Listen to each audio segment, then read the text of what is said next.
محترم ناظرین السلام علیکم ورحمۃ اللہ وبرکاتہ۔ بیٹے نے کینسر زدہ ماں کو پرائیویٹ وارڈ کی بجائے سرکاری ہسپتال کے ٹھنڈے فرش پر لٹا دیا کہ میرے پاس پیسے نہیں ہیں، حالانکہ وہ لاکھوں کماتا تھا۔ رات کو ایک نقاب پوش آدمی آیا اور ماں کا مہنگا ترین علاج کروا کر چلا گیا۔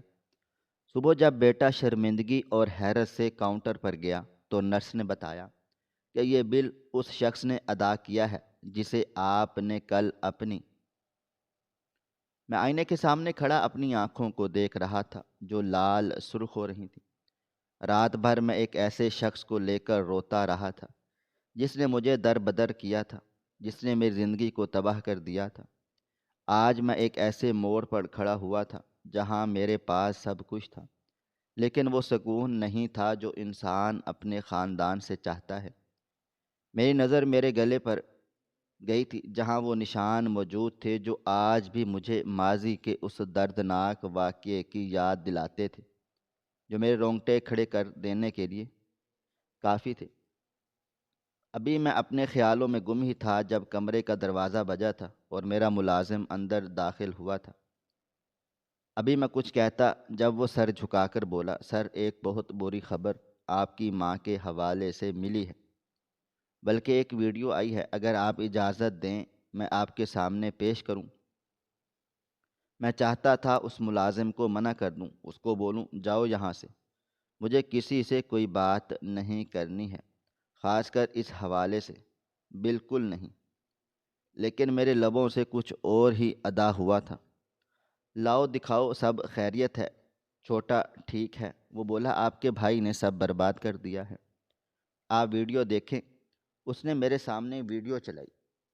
جیسے جیسے ویڈیو کلپ آگے بڑھتی جا رہی تھی مجھے اپنی نظروں پر یقین نہیں آ رہا تھا۔ میری ماں ایک سرکاری ہسپتال کے ٹھنڈے فرش پر بے یار و مددگار پڑی ہوئی تھی، کوئی دیکھنے والا نہیں تھا، کوئی مدد کرنے والا نہیں تھا۔ میں بے اختیار اپنے ملازم کو دیکھتے ہوئے بولا، چھوٹا کہاں پر ہے؟ وہ اماں کے پاس کیوں نہیں ہے؟ جتنے حق سے وہ ان کو سنبھال رہا تھا اپنے پاس رکھ رہا تھا، کہاں ہے وہ؟ میرا دل زور زور سے دھڑکنے لگا تھا۔ وہ بولا، صاحب آپ کے بھائی نے ہی انہیں اس طرح سے زمین پر لٹا دیا ہے، اور ان کا کہنا ہے کہ ان کے پاس فالتو پیسے نہیں ہیں ان پر خرچ کرنے کے لیے۔ یہ مرتی ہیں، مر جائیں، آپ جانتے ہیں یہ کینسر کا شکار ہیں اور علاج پر بہت خرچہ آ رہا ہے۔ جبکہ میں بے اختیار بولا، وہ لاکھوں میں پیسے کما رہا ہے، اس کی جاب بہت اچھی ہے۔ تو مذاق کر رہے ہو یا پھر یہ کوئی بہت جھوٹی ویڈیو ہے؟ وہ سر نفی میں ہلا کر بولا، ہماری اتنی مجال کہ آپ کے سامنے جھوٹی ویڈیو چلائیں؟ آپ بتائیں کیا کرنا ہے، میڈم کی مدد کرنی ہے یا پھر ایسے ہی چھوڑ دیں؟ چند لمحے کے لیے میں خاموش ہو گیا تھا۔ مجھے وہ لفظ یاد آنے لگ گئے تھے جو انہوں نے میری ذات کو دیکھ کر بولے تھے، تم ایک زانی ہو، تم جیسے کو میں اپنا بیٹا کہوں اس سے بہتر ہے کہ میں مرنا پسند کروں۔ تمہاری ایسی شکل نہیں ہے کہ تمہیں اپنی اولاد بولوں، جاؤ یہاں سے، اپنی صورت نہیں دکھانا۔ مجھے افسوس ہوتا ہے تمہیں پیدا کر کے، تمہیں زندہ رہنے کے لائق نہیں ہو، تمہیں مر جانا چاہیے، تم مر کیوں نہیں جاتے؟ میرا دل ایک دم سے سخت ہو گیا تھا۔ میں سر نفی میں ہلا کر بولا، جیسے پڑی ہیں پڑی رہنے دو۔ جب انہیں میرا خیال نہیں تھا، جب میں ان سے مدد مانگ رہا تھا، ان کے آگے ہاتھ جوڑ رہا تھا، ان سے گڑ گڑا کر اپیل کر رہا تھا کہ میری مدد کریں، میں بے قصور ہوں، امی آپ میری گواہی دیں، جبکہ انہوں نے میری پرواہ نہیں کی، میں کیوں ان کی پرواہ کروں؟ مرنے دو، اور خبردار جو کوئی بھی ان کے پاس گیا، بلکہ ڈاکٹرز میں بھی یہ اعلان کر دو کوئی اس عورت کی مدد نہیں کرے گا، اور جو ڈاکٹر اس کی مدد کرے گا اس کا لائسنس میں خود کینسل کرواؤں گا۔ یہ کہہ کر میں باہر کی طرف بڑھا تھا۔ میرے ولا میں میرے قدموں کی آواز گونج رہی تھی۔ میں کوٹ کے بٹن کو بند کرتے ہوئے پورچ میں آ گیا تھا۔ میری چمچماتی گاڑی پورے شان و شوکت سے کھڑی ہوئی تھی، خاموشی سے میں اس میں بیٹھا تھا اور سیدھا آفس کی طرف روانہ ہو گیا تھا۔ آنکھیں شیشے سے باہر جھانک رہی تھی، دل کی دھڑکن حد سے زیادہ تیز تھی۔ وہ لمحہ میں بھول نہیں پا رہا تھا۔ ان کا فرش پر لیٹ کر کرہانا مجھے بار بار یاد آ رہا تھا۔ میں نے فوراً اپنا سر جھٹکا تھا اور موبائل فون نکال کر انسٹا سکرول کرنے میں مگن ہو گیا تھا، جب اچانک میرے موبائل فون پر کال آنے لگی تھی۔ میں زیادہ تر انجان نمبر ریسیو نہیں کرتا تھا، مگر فی الحال میں نے فون اٹھانے میں ہی عافیت جانی تھی۔ میں اپنا ذہن بھٹکانا چاہتا تھا۔ میں نے کال ریسیو کی۔ دوسری طرف سے ڈاکٹر شایان کی آواز گونجی تھی۔ کیسے ہیں مسٹر زاویار سکندر؟ امید کرتا ہوں آپ خیریت سے ہوں گے۔ میں نے ہاں بول کر بات کو آگے بڑھایا تھا۔ کیا بات ہے؟ کیوں کال کی ہے؟ سب خیریت ہے؟ وہ بولا، آج میں سرکاری ہسپتال کے دورے پر گیا تھا۔ میں نے آپ کی والدہ کو وہاں زمین پر لیٹے ہوئے دیکھا۔ آپ کو اس بات کا علم ہے؟ میں نے ضبط سے آنکھیں بند کر لی تھی۔ مجھے معلوم تھا کسی ڈاکٹر یا کسی سٹاف ممبر کا کال مجھے ضرور آئے گا، سرکاری ہسپتال ہو یا پرائیویٹ ہسپتال۔ ہر شخص مجھے اب بہت اچھے طریقے سے جانتا تھا۔ میں نے سب سے آنکھیں بند کی ہوئی تھی اور گہری سانس لے کر بولا، میں کسی کو نہیں جانتا۔ وہ عورت میری ماں میں ملتی ہے لیکن میری ماں نہیں ہے، اور بہتر ہوگا کہ آپ اپنے کام سے کام رکھیں۔ جس کام سے آپ گئے تھے اسی کام پر دھیان دیں، یہی بہتر ہوگا۔ بلا وجہ کسی کے پرسنل معاملات میں دخل دینا، ان کو فون کر کے تنگ کرنا، یہ اچھی علامت نہیں ہوتی۔ ادب کرنا سیکھیں۔ آپ ایک ڈاکٹر ہیں، کوئی فارغ انسان نہیں کہ کال کر کے لوگوں کو ان کے خاندان کے بارے میں بیٹھ کر اطلاع پہنچائیں۔ آئی بات سمجھ؟ یہ کہتے ہی میں نے غصے میں فون کاٹ دیا تھا۔ جس چیز سے میں بھاگ رہا تھا وہی چیز میرے پیچھے پیچھے آ رہی تھی، اور یہ چیز مجھے بالکل گوارا نہیں تھی۔ میں نے اب آنکھوں پر چشمہ لگا لیا تھا۔ بار بار مجھے ان کا وہ کرہانا یاد آ رہا تھا، مگر ہر بار ان کے وہ جملے ان کی حالت کو دبا دیتے تھے جو انہوں نے کچھ سال پہلے مجھے بولے تھے۔ ایک مختصر مسافت طے کر کے میں اپنے آفس آ گیا تھا اور سیدھا اپنے کیبن کی طرف بڑھا تھا۔ میرے ورکر مجھے سلام کر رہے تھے، لیکن میں نے کسی کی طرف دیکھنا بھی گوارا نہیں کیا تھا۔ میں ابھی اپنے آفس میں آ کر بیٹھا ہی تھا جب اچانک دروازے پر ہلکی سی دستک دے کر میری اسسٹنٹ نرمین اندر داخل ہوئی۔ اسے دیکھتے ہی میری آنکھوں میں نرمی آ گئی۔ وہ سیدھا میرے پاس چلی آئی تھی اور فائل میرے سامنے رکھتے ہوئے بولی، بوس، اس پر آپ کے دستخط چاہیے ہیں، اور آپ اجازت دیں میں آپ کو آج کا روٹین بتا دوں۔ میں نے سر نفی میں ہلایا تھا اور اس کا ہاتھ تھام لیا تھا، جبکہ وہ مجھے حیرت سے دیکھنے لگ گئی تھی۔ میں نرمی سے بولا، فی الحال آفس چھوڑ کر کیا تم ابھی میری نرمین بن سکتی ہو؟ میرا لہجہ بھیگا ہوا تھا۔ وہ فوراً ہی کرسی گھسیٹ کر میرے پاس بیٹھ گئی تھی اور میرے دونوں ہاتھوں کو تھام کر بولی، کیا ہوا ہے زاویار، سب ٹھیک ہے؟ میں نے سر نفی میں ہلایا تھا اور اسے دیکھتے ہوئے بولا، میری امی ہسپتال میں ہے، سرکاری ہسپتال کے فرش پر پڑی ہوئی ہیں۔ انہیں کینسر ہے، لیکن چھوٹا بھائی انہیں چھوڑ کر چلا گیا ہے کیونکہ علاج پر بہت خرچ آ رہا ہے۔ تو میری زندگی سے واقف ہو، کیا مجھے ان کی مدد کرنی چاہیے؟ کیا مجھے ہسپتال جانا چاہیے؟ میرا دل بہت زیادہ اداس ہو رہا ہے، اندر سے بہت بے چینی ہو رہی ہے۔ انہوں نے مجھے بہت کچھ بولا ہے، اتنا کہ میں لفظوں میں بیان نہیں کر سکتا۔ میری حالت بہت عجیب ہو رہی ہے، لیکن اس کے باوجود میرا دل ان کی جانب مائل ہو رہا ہے۔ دل چاہ رہا ہے کہ میں ان کے پاس چلا جاؤں، ان کو فوراً سے ہسپتال اچھے میں منتقل کرواؤں اور ان کا علاج کرواؤں، لیکن میں خود جا نہیں پا رہا۔ میرا میل ایگو بیچ میں آڑے آ رہا ہے۔ میرے پاس سن کر اچانک ہی اس نے میرے ہاتھ چھوڑ دیے تھے اور اپنی جگہ سے کھڑے ہوتے ہوئے بولی، آپ جانتے ہیں آپ کس کے لیے بات کر رہے ہیں اور کس کے لیے آپ کے دل میں میل ایگو آ رہا ہے؟ میں جانتا تھا وہ کچھ ایسے ہی رد عمل دے گی۔ میں کچھ کہتا اس سے پہلے ہی وہ بولی، مجھے بتائیں آپ کی والدہ کہاں ہیں؟ میں چاہتی ہوں میں انہیں ہسپتال منتقل کر دیتی ہوں۔ اگر آپ نہیں جا سکتے، وہ آپ کی ماں ہے، 9 مہینے پیٹ میں انہوں نے آپ کو رکھا تھا، کتنے دکھ درد جھیل کر آپ کو پیدا کیا، بڑا کیا۔ صرف ایک غلط فہمی پر انہوں نے ایسے جملے آپ کو بولے تھے۔ آپ کو اتنی بڑی آزمائش میں اسے اکیلے نہیں چھوڑ سکتے، یہ اچھے بچوں کی علامت نہیں ہوتی۔ اس کی بات سن کر میں فوراً سے بولا، تمہیں یاد ہے میں کس تکلیف سے گزرا تھا؟ کوئی نہیں تھا میرے پاس سوائے تمہارے، اور انہوں نے تمہارے ساتھ بھی کتنا برا کیا ہے، کیا تم بھول چکی ہو؟ وہ بولی، مجھے سب یاد ہے، لیکن اب وہ بوڑھی ہو چکی ہیں اور ہم دونوں کو معلوم ہے انہوں نے یہ سب کس کے کہنے پر کیا تھا۔ بہتر ہوگا کہ ابھی آپ جائیں اور اپنی والدہ کو اس جگہ سے نکال کر کسی ہسپتال میں منتقل کر دیں۔ وہ کینسر کی مریضہ ہیں، آپ کو یا مجھے نہیں معلوم کہ ان کے پاس کتنا وقت ہے۔ اگر آپ اس وقت میں بھی تماشے کریں گے، ڈرامے کریں گے، آپ کو معلوم ہے ساری زندگی آپ کے دل میں خلا باقی رہے گا کہ آپ نے اپنی ماں کو اس وقت چھوڑ دیا تھا جب آپ کی ضرورت ان کو سب سے زیادہ تھی۔ اگر آپ کا چھوٹا بھائی انسانیت کے درجے سے بالکل ہی گر چکا ہے تو آپ انسانیت دکھائیں، بھول جائیں کہ وہ آپ کی ماں ہے۔ صرف اتنا یاد رکھیں کہ وہ آپ کے بابا کی بیوی ہے، انہوں نے آپ کو پیدا کیا ہے اور اب آپ کو اس کا قرض چکانا ہے۔ اس کی بات سن کر میں بے اختیار اپنی جگہ سے کھڑا ہوا تھا اور بنا کچھ بھی کہے باہر کی طرف بڑھ گیا تھا۔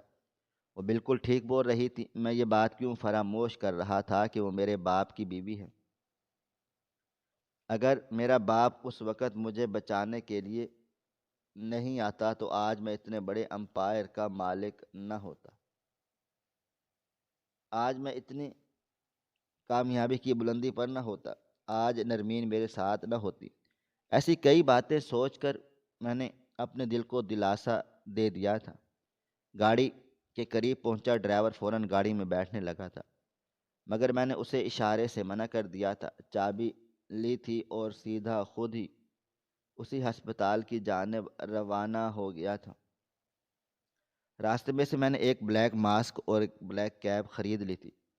فی الحال میں اپنی شناخت کسی پر ظاہر نہیں کرنا چاہتا تھا، میں بس بند مٹھی ان پر کام کرنا چاہتا تھا۔ ایک مختصر مسافت طے کر کے میں ہسپتال پہنچ گیا تھا۔ گاڑی میں نے پارکنگ میں پارک کی تھی اور بھاگتا ہوا اندر داخل ہوا تھا۔ سامنے ہی فرش پر وہ اب بھی بہت ابتر حالت میں پڑی ہوئی تھی۔ میں نے فوراً ان کی طرف اپنے قدم بڑھائے تھے۔ میں پاس پہنچا تو اسٹاف ممبر میرے قریب چلے آئے تھے اور میرے آگے ہاتھ کرتے ہوئے بولے، اس پیشنٹ کے قریب جانے کی کسی کو اجازت نہیں ہے، آپ نہیں جا سکتے۔ میں نے سرخ آنکھوں سے انہیں گھورا تھا اور چیختے چلاتے ہوئے کہا، ماں ہے وہ میری، پیچھے ہو۔ میرے چلانے پر وہ دونوں پیچھے ہو گئے تھے۔ میں نے جیسے ہی ان کو ہاتھ لگایا وہ ٹھنڈی برف ہو رہی تھی، ڈر سے ان کی آنکھیں بند تھیں، بس چہرے کے تاثرات بتا رہے تھے کہ ان کی حالت ٹھیک نہیں ہے۔ میں نے فوراً اسٹریچر لانے کا اشارہ کیا تھا۔ جیسے ہی اسٹریچر میرے قریب لایا گیا، ایک اسٹاف ممبر فوراً سے بھاگتا ہوا میرے قریب آیا تھا اور مجھے دیکھتے ہوئے بولا، آپ انہیں لے کر جانا ہے، آپ انہیں لے کر نہیں جا سکتے، لیکن ہاں کچھ اصول ہیں، اس کی پاسداری آپ کو کرنی ہوگی، ان کا کچھ بل ہے وہ آپ کو بھرنا ہوگا، کچھ کاغذاتی کارروائی ہے وہ کرنی ہوگی۔ جبکہ میں بولا، میرا اسسٹنٹ آ کر تمام کاغذاتی کارروائی بھی پوری کرے گا اور پیسے بھی کاؤنٹر پر دے دے گا، فی الحال مجھے انہیں لے جانے دیں، ان کی طبیعت ٹھیک نہیں ہے، اور اگر میرے درمیان کوئی بھی آیا، خدا کی قسم میں یہاں کام کرنے کے لائق نہیں چھوڑوں گا، بلکہ کہیں پر بھی کام نہیں ملے گا۔ میری بات سن کر اس کے قدم بے اختیار پیچھے ہو گئے تھے، شاید میری آواز سے وہ مجھے پہچان چکا تھا۔ میں نے فوراً انہیں اسٹریچر پر منتقل کیا تھا اور انہیں باہر فوراً سے لے آیا تھا۔ میں نے ایمبولینس میں انہیں شفٹ کیا تھا اور فوراً پرائیویٹ ہسپتال کی طرف بڑھ گیا تھا۔ آنکھوں میں آنسو آ رہے تھے، دل بہت زیادہ پریشان ہو رہا تھا۔ گاڑی میں نے اپنی وہیں چھوڑ دی تھی، ان کا ہاتھ تھامے میں بس ان کی شکل دیکھ رہا تھا۔ ان کے لب زیر ہلکی ہلکی تھے۔ میں نے اپنے کان کو ان کے نزدیک کیا تاکہ ان کی آواز سن سکوں، اور جب ان کے لبوں سے اپنا نام سنا تو میں دنگ رہ گیا۔ وہ زاویار پکار رہی تھی۔ بے شک ماں تکلیف میں ہی اپنی اولاد کو ہی پکارتی ہے۔ میری آنکھوں سے آنسو بہہ گئے تھے، میں نے آنسو صاف کیے اور سیدھے ہو کر بیٹھ گیا تھا۔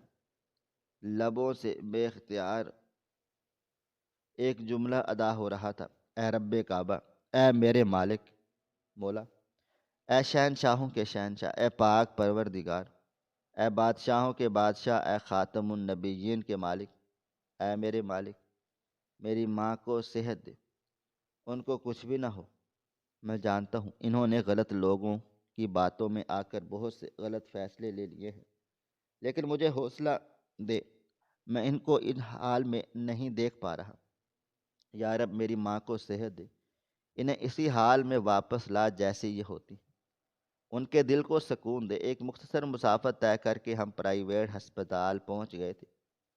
وہاں میرے بہت اچھے تعلقات تھے۔ ہاتھوں ہاتھ میری ماں کو ایمرجنسی وارڈ میں شامل کر لیا گیا تھا۔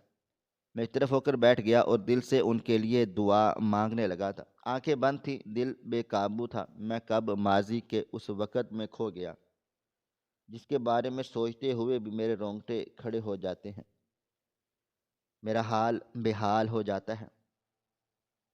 2 سال پہلے زندگی اس کگار پر تھی کہ جس کے بارے میں بات کرتے ہوئے بھی میرے ہونٹ لرز جاتے ہیں۔ میری زندگی میں نرمین کی انٹری بابا کی کمپنی سے ہوئی تھی۔ میں اپنے باپ کی پہلی اولاد ہوں۔ زاویار سکندر، امی بابا ہم تینوں بہت اچھی زندگی گزارتے تھے۔ بابا کا ایک بہت بڑا گھر تھا جس میں شہزادوں کی طرح زندگی میری تھی، لیکن ایک دن سب کچھ برباد ہو گیا جب بابا کی دوسری اولاد میرے مد مقابل آ کر کھڑی ہوئی تھی۔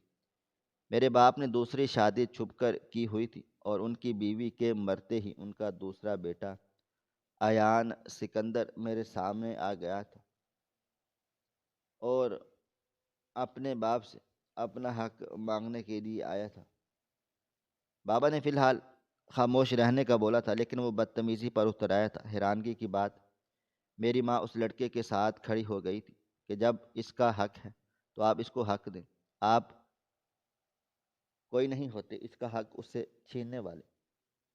اگر آپ کو اپنی دولت اور اپنے بڑے بیٹے سے اتنی محبت تھی تو آپ نے چھپ کر شادی کیوں کی؟ آپ نے کسی اور عورت کی زندگی کو برباد کیوں کی؟ اور جب آپ کی اولاد آپ کے سامنے آئی ہے تو اس کا حق بنتا ہے آپ اس کو اس کا حق دیں۔ بابا سمیت میں بھی حیران تھا۔ امی کو چاہیے تھا امی اس لڑکے کے خلاف ہو جاتی، بابا کے خلاف ہو جاتی، ان سے جھگڑا کرتی، لیکن ان کی طرف داری پر ہم دونوں باپ بیٹے حیران و پریشان رہ گئے تھے۔ بابا جان نے ہم دونوں بھائیوں کو آدھی جائیداد تقسیم کی تھی، لیکن کہتے ہیں نا، جب غیر ذمہ دار انسان کے ہاتھ میں دولت آ جائے وہ قدر نہیں کرتا۔ اس نے کچھ ہی وقت میں سب کچھ پانی پانی کر دیا تھا، اور جب بابا کو کاروبار میں نقصان ہونے لگا وہ تکلیف برداشت نہیں کر پائے اور ہارٹ اٹیک سے اس دنیا سے رخصت ہو گئے۔ اور وہ وقت میرے لیے بہت مشکل ترین وقت تھا۔ میں خوب رویا تھا، اتنا کہ میں نے پورا گھر سر پر اٹھا لیا تھا۔ میں اپنی ماں کے خلاف ہو گیا تھا کہ جائیں آپ یہاں سے چلی جائیں، اس گھر کو چھوڑ کر میں اکیلا رہوں گا۔ یہاں آپ کو اس لڑکے کی حمایت کرنی تھی، اب نتیجہ دیکھ لیں، آپ بیوہ ہو گئی ہیں، آپ کا شوہر چلا گیا ہے، آپ کا بیٹا آپ کے خلاف ہو گیا۔ اگر اس دن آپ یہ تماشا نہ کرتی آج یہ سب نہیں ہوتا۔ مجھے لگا تھا امی شرمندہ ہوں گی، مجھے گلے سے لگا کر حوصلہ دیں گی۔ اسی پل انہوں نے مجھ پر الزام عائد کیے تھے: تم کون سے پارسا ہو، تم خود ایک زانی ہو، تمہارا نرمین کے ساتھ چکر چل رہا ہے، تم اس کے ساتھ راتیں رنگین کرتے ہو، کھڑے ہو کر مجھے ہدایت کرو گے۔ میں نے کوئی گناہ کا کام نہیں کیا، میں نے انصاف کیا تھا، اس لڑکے کو حق ملنا ضروری تھا۔ اس میں میری غلطی کہاں پر ہے؟ ان کی بات سن کر میں سکتے میں آ گیا تھا۔ مجھے یقین نہیں آ رہا تھا میری ماں اس طرح کے جملے اپنی سگی اولاد کو بول رہی ہے۔ فی الحال میں منظر سے غائب ہو گیا تھا۔ اس دن کے لیے میں اپنا دل و دماغ ہلکا کرنے دوسرے شہر چلا گیا تھا۔ تقریباً 1 مہینے کے بعد جب میں لوٹ کر واپس آیا، سب کچھ میرے ہاتھوں سے ریت کی مانند پھسل چکا تھا۔ اس لڑکے نے یعنی میرے چھوٹے بھائی نے میری کمپنی پر بھی قبضہ کر لیا تھا اور اسے بھی دھیرے دھیرے برباد کر رہا تھا۔ اس نے کمپنی کے ساتھ اتنا بڑا نقصان کیا تھا کہ پولیس مجھے پکڑنے کے لیے آ گئی تھی۔ میں امی کے سامنے رویا تھا۔ امی آپ گواہی دے دیں، میں یہاں پر نہیں تھا۔ آپ کو پتہ ہے یہ سب نظام کاشف سنبھال رہا تھا۔ آپ کھڑی ہو کر میری حمایت کریں، گواہی دیں۔ لیکن انہوں نے منع کر دیا تھا۔ تم ایک زانی ہو، تمہارے ساتھ کھڑے ہونے میں مجھے کوئی دلچسپی نہیں ہے۔ تمہارے ساتھ جو ہوتا ہے ہو جائے، مجھے کوئی فرق نہیں پڑتا۔ میں خوب گڑ گڑایا تھا، رویا تھا۔ نہیں امی، ایسا مت کریں۔ غصے میں انسان اس طرح کے فیصلے نہیں لیتا۔ آپ کے اس فیصلے سے میری زندگی برباد ہو سکتی ہے۔ آپ میرا خون ہے، آپ کسی اور کے لیے اپنے بیٹے کو اس طرح سے کیوں دور کر رہی ہیں؟ لیکن انہوں نے میری بات نہیں سنی تھی اور مجھے پولیس لے گئی تھی۔ خدا کا شکر تھا کہ بابا جان کے لیگل وکیل آئے ہوئے تھے اور انہوں نے تمام کارروائی کر کے مجھے اس معاملے سے بچا لیا تھا۔ لیکن میرا دل بہت پتھر کا ہو گیا تھا۔ میں اب کچھ نہیں دیکھنا اور سننا چاہتا تھا۔ میں نے فوراً ہی اپنی ماں پر اور اپنے چھوٹے بھائی پر قانونی کارروائی کر کے اپنے ولا سے ان دونوں کو باہر کروا دیا تھا، اور باپ کا گھر بھی تھا جو اس نے مرتے ہوئے میرے نام کیا تھا۔ میں نے ایسے لوگوں سے کوئی رشتہ نہیں رکھنا چاہتا تھا جن کے نزدیک میری کوئی اہمیت نہیں تھی، جو مجھے اپنے ہاتھوں سے ختم کرنا چاہتے تھے، میری ذات کو مٹی کرنا چاہتے تھے۔ مجھے حیرانگی اس بات پر تھی کہ میری ماں میرے خلاف ہے، وہ بھی ایک انجان کے لیے۔ مگر وہ انجان نہیں تھا، انجان میں تھا کہ وہ میری ماں کا رشتے میں کون لگتا ہے۔ دراصل میرے بابا نے کسی اور سے نہیں بلکہ امی کی کزن، ان کی بیسٹ فرینڈ سے شادی کی تھی، جسے وہ اپنی بہن کہتی تھی۔ ان کے مرنے کے چند دن پہلے ہی انہوں نے میری ماں کا ہاتھ تھام کر ان سے سفارش کی تھی کہ میرے بچے کو انصاف تم دلانا۔ میں جانتی ہوں میں نے تمہارے ساتھ بہت برا کیا، تمہارا حق مارا، چھپ کر تمہارے شوہر سے چھپ چھپا کر شادی کی ہے، لیکن میں ان سب کی تم سے معافی مانگتی ہوں۔ ہمارا ایک بہت اچھا رشتہ رہا ہے۔ تم میری سب سے اچھی دوست رہی ہو، میری بہن رہی ہو۔ میں تمہارے آگے ہاتھ جوڑتی ہوں۔ میرے بیٹے کو انصاف دلانا تمہیں ہماری دوستی کی قسم ہے۔ اور وہ اپنی دوستی نبھانے کے لیے کاشف کا ساتھ دیتی رہیں، اس کے ہر اچھے برے کام میں۔ اور جب میں نے ان دونوں کو گھر سے نکالا تب کاشف کی عقل ٹھکانے آ گئی تھی۔ اس کے پاس سب کچھ نہیں ہے۔ اس نے بابا کے کانٹیکٹس استعمال کر کے ایک اچھی نوکری حاصل کر لی تھی اور وہ امی کے ساتھ ایک الگ گھر میں رہ رہا تھا۔ لیکن کچھ مہینوں پہلے مجھے معلوم ہوا تھا کہ امی کو کینسر ہو گیا ہے۔ میں اپنی ماں سے غافل تھا۔ ان کے چلے جانے کے بعد میری زندگی بالکل بدل گئی تھی۔ میرا دل پتھر کا ہو گیا تھا، لیکن اس کے باوجود میں ان کو بھول نہیں پایا تھا۔ انسان مرے ہوئے کا صبر کر لیتا ہے لیکن زندہ کا کبھی صبر نہیں کر پاتا۔ اور جب مجھے میرے ہی ملازمین کے ذریعے معلوم ہوا کہ میری ماں ہسپتال میں اس وقت اس حالت میں ہے، میں خود کو روک نہیں پایا تھا۔ جو لڑکی اتنی بدنام ہوئی تھی، اس نے مجھے سمجھایا تھا اس طرح اپنی ماں کو اکیلا نہ چھوڑو، اور آج میں ان کے ساتھ ان کے پاس تھا۔ میری آنکھ ڈاکٹر کے پکارنے پر کھلی تھی۔ میں فوراً ہی حال میں لوٹ آیا تھا۔ ماضی کو میں نے ایک بار پھر سے پیچھے چھوڑ دیا تھا۔ میں اپنی جگہ سے کھڑا ہوا تھا۔ ڈاکٹر صاحب مجھے دیکھتے ہوئے بولے آپ نے اچھا کیا بر وقت اپنی والدہ کو ہسپتال لائے، ان کی حالت ٹھیک نہیں ہے اور نہ ہی ان کے پاس کوئی زیادہ وقت ہے، مشکل سے کچھ مہینے ہی ہیں، بہتر ہوگا کہ ان کے ساتھ آپ ایک اچھا وقت گزاریں اور انہیں تکلیف سے دور رکھیں، ہو سکتا ہے کوئی معجزہ ہو جائے اور آپ کی والدہ ٹھیک ہو جائیں، لیکن ہاں امید بہت کم ہے۔ فی الحال آپ یہ دوائیاں وغیرہ لے آئیں، ان کا ٹریٹمنٹ جاری رکھیں۔ میں نے ان کا شکریہ ادا کیا تھا اور میڈیکل سٹور کی طرف بڑھ گیا تھا۔ ڈاکٹر کا کہنا تھا کہ ان کے پاس چند مہینے ہیں۔ میرے دل چاہ رہا تھا کہ کاشف کو کہیں نہ ڈھونڈ کر اس کا گریبان پکڑ کر جھنجھوڑ دو، تم نے اتنی غیر ذمہ دارانہ حرکت کیوں کی؟ تمہاری وجہ سے میرا باپ مر گیا اور اب میری ماں بھی مر جائے گی۔ میرا غصے سے برا حال ہو رہا تھا، مجھے خود پر افسوس بھی تھا کہ جب میں تھانے سے واپس آ گیا تھا تو مجھے میری ماں کو گھر سے نہیں نکالنا چاہیے تھا، بلکہ میں ان سے لڑتا جھگڑتا ان کو اپنے پاس ہی رکھتا۔ آج جب وہ اس مرض سے مبتلا نہ ہوتا، کاشف انہیں وقت پر دوائیاں نہیں دیتا، وہ ان کے ساتھ برا رویہ رکھتا تھا جب بھی وہ اس حال میں پہنچی ہیں۔ مجھے دل ہی دل میں بہت تکلیف ہو رہی تھی۔ میڈیکل سٹور سے دوائیاں لے کر میں واپس آیا، کوریڈور میں نرمین بیٹھی ہوئی تھی، اسے دیکھتے ہی میرا دل مزید بھاری ہو گیا تھا۔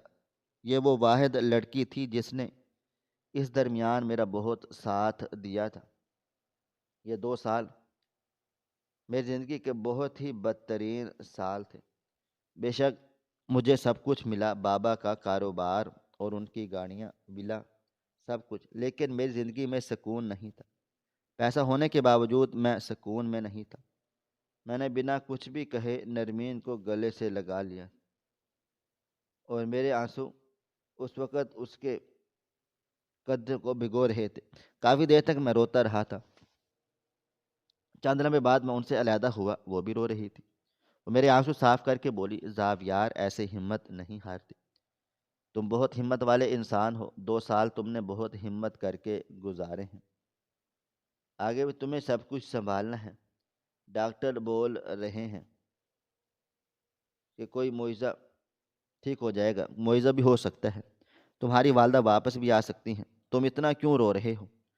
ان کی بات سن کر میں شرمندگی سے چور لہجے میں بولا، میں تمہاری بات سمجھتا ہوں لیکن میرا دل بہت بھاری ہو رہا، مجھے بہت پچھتاوا ہو رہا ہے، کاش میں اپنی ماں کو گھر سے نہیں نکالتا، شاید وہ آج اس حالت میں نہیں پہنچتی۔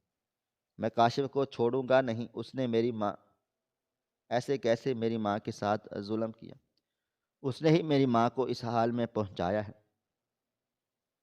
غصے کے مارے میری رگیں پھول گئی تھی۔ وہ میرا ہاتھ تھام کر بولی، فی الحال ہمیں صرف اور صرف تمہاری والدہ کے بارے میں سوچنا ہے، بھول جاؤ کاشف کو، اس نے جو کیا یہ اس کا فعل ہے، خدا تعالیٰ اسے سخت سزا دیں گے۔ اب تمہیں اپنی ماں کا خیال رکھنا ہے، انہیں ہر تکلیف سے بچانا ہے، فی الحال ان کے لیے دعا کرو۔ میں بنا کچھ بھی کہے ان کا ہاتھ تھام کر کرسی پر بیٹھ گیا تھا۔ ابھی مجھے وہاں بیٹھے ہوئے کچھ ہی دیر گزری تھی جب میرا موبائل فون بجنے لگا تھا۔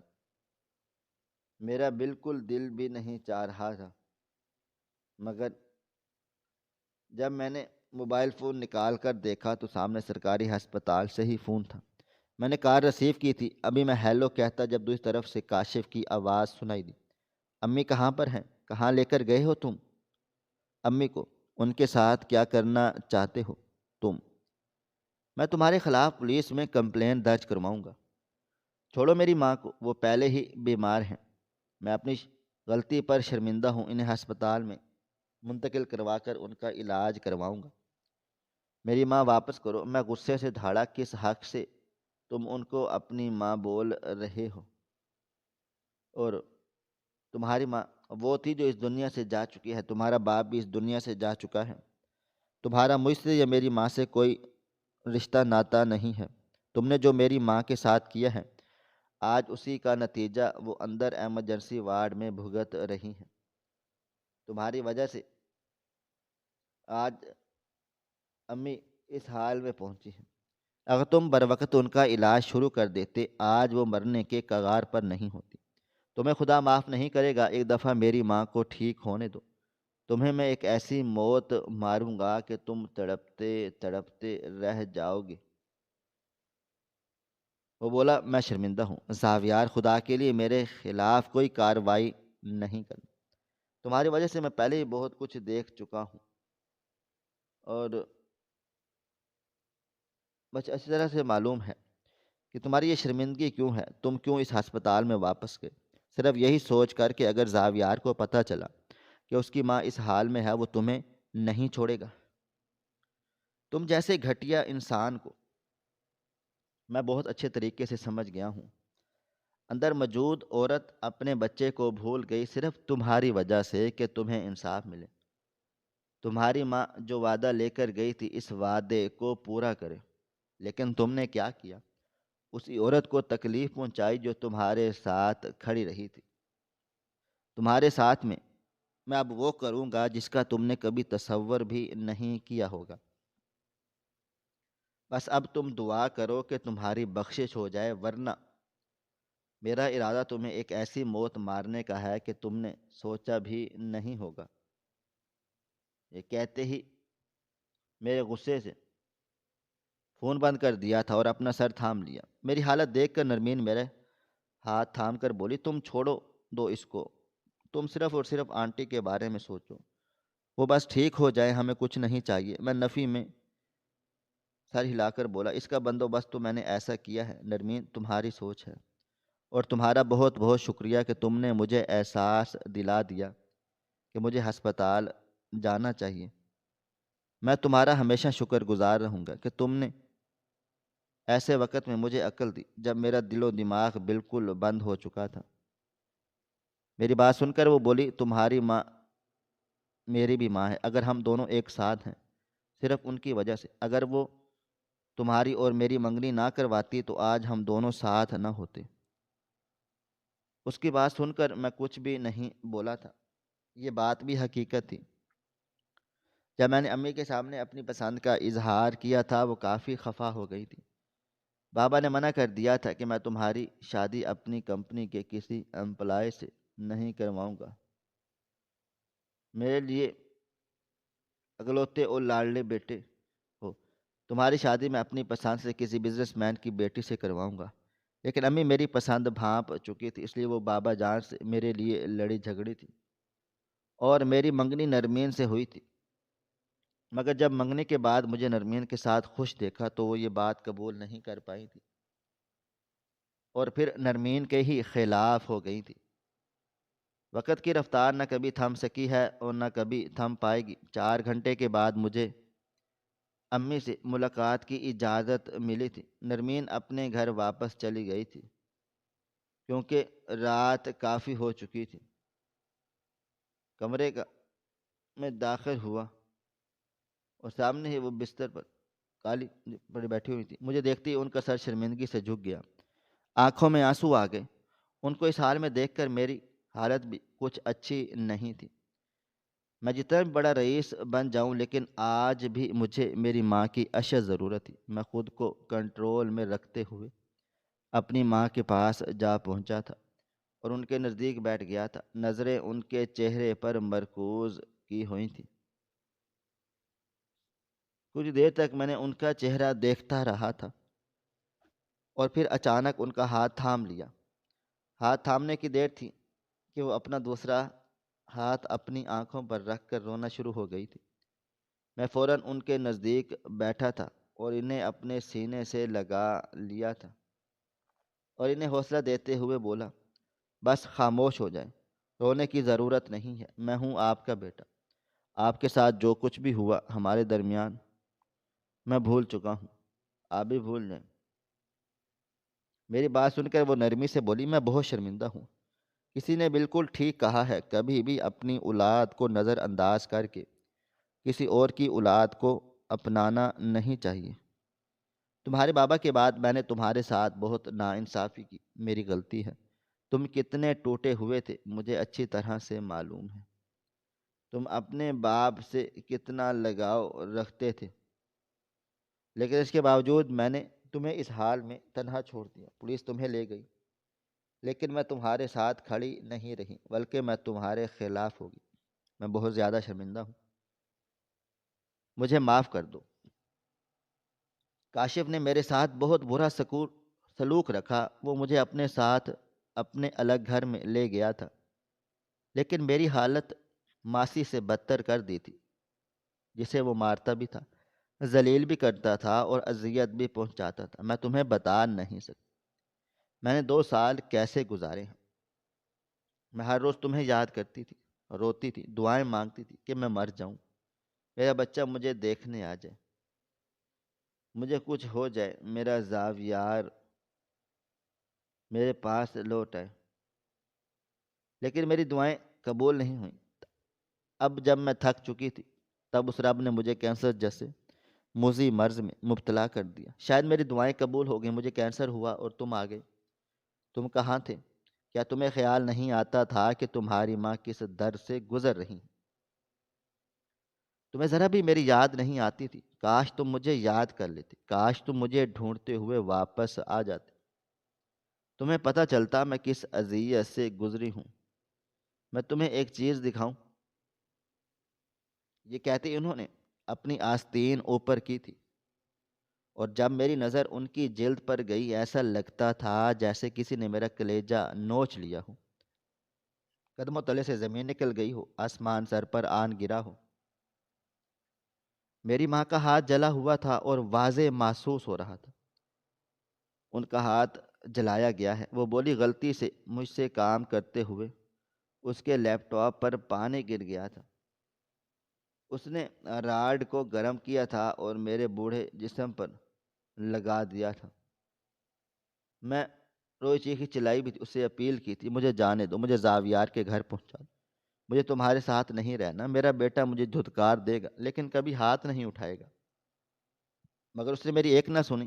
آخر وہ مجھے تمہارے پاس کیوں بھیجتا؟ اسے معلوم تھا اگر وہ بھیج دے گا تم اسے بخشو گے نہیں، تم اس کو اذیت دو گے، اس کے پاس سے ایک ماسی چلی جائے گی، اس لیے وہ مجھے اپنے پاس رکھ کر بھی روز تکلیف پہنچاتا۔ تمہیں پتہ ہے جب مجھ سے کھانے میں نمک تیز ہو جاتا، وہ مجھے ڈنڈوں سے مارتا، میرے بالوں کو کھینچتا۔ میرے بال کینسر کی وجہ سے نہیں جھڑے، اس کے کھینچنے کی وجہ سے جھڑے ہیں۔ کئی دفعہ اس نے میرے بالوں کو کاٹا بھی ہے، دیکھو میرے بالوں کی لینتھ آگے پیچھے ہے،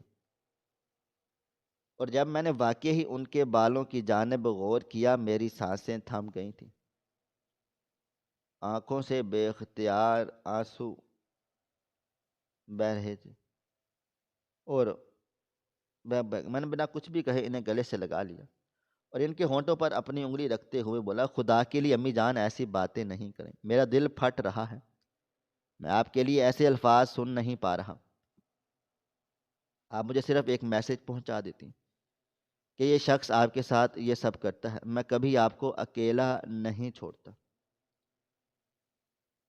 میں آپ نے جب میرے خلاف بیان دیا تھا، میں آپ سے نفرت کرنے لگا تھا، مگر وہ نفرت نہیں تھی، وقتی ناراضگی تھی۔ مجھے اب سمجھ آیا ہے کہ بچے کبھی بھی ماں باپ سے خفا نہیں ہوتے۔ آپ پلیز مجھے معاف کر دیں، میں وعدہ کرتا ہوں میں اس کو ایسی سزا دوں گا کہ اس کی 4 نسلیں یاد رکھیں گی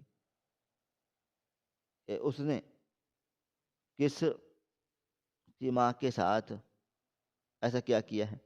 میری بات سن کے وہ بولی، دفع کرو، میں کسی کو سزا نہیں دینا چاہتی، میں نے سب کو معاف کر دیا ہے۔ مجھے یہ بتاؤ نرمین کیسی ہے؟ تمہاری منگنی اس کے ساتھ اب بھی ہے یا ٹوٹ گئی؟ ان کی بات سن کر میں کچھ دیر خاموش رہا اور پھر سر جھکا کر بولا، ابھی بھی منگنی ہے، وہ میری اسسٹنٹ ہے۔ آپ کو پتہ ہے